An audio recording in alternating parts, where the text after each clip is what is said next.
April 25th Daily Devotional from the Heart by Ellen G. White. The Prodigal Son.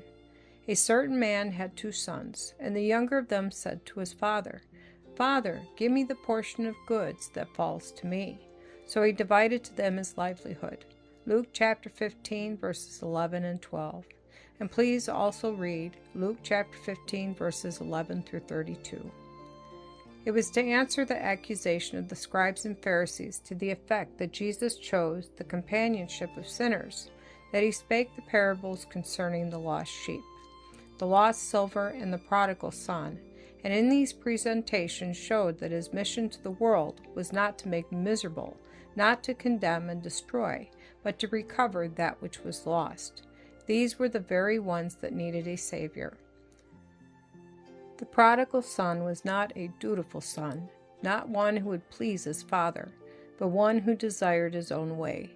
The tender sympathy and love of his father were misinterpreted, and the more patient, kind, and benevolent the father acted, the more restless the son became. He thought his liberty was restricted, for his idea of liberty was wild license.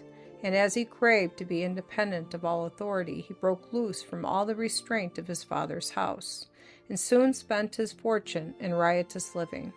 A great famine arose in the country in which he sojourned, and in his hunger he would fain have filled himself with the husk that the swine did eat.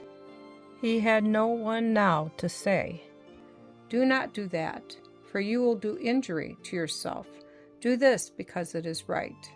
Starvation stared him in the face, and he joined himself to a citizen of the place. He was sent to do the most menial of work, to feed the swine. Although this to a Jew was the most disreputable of callings, yet he was willing to do anything, so great was his need. He is suffering keen hunger, and cannot fill his want, and under these circumstances he remembers that his father has bread enough and to spare, and resolves to go to his father. Having made this decision, he does not wait to make himself more respectable.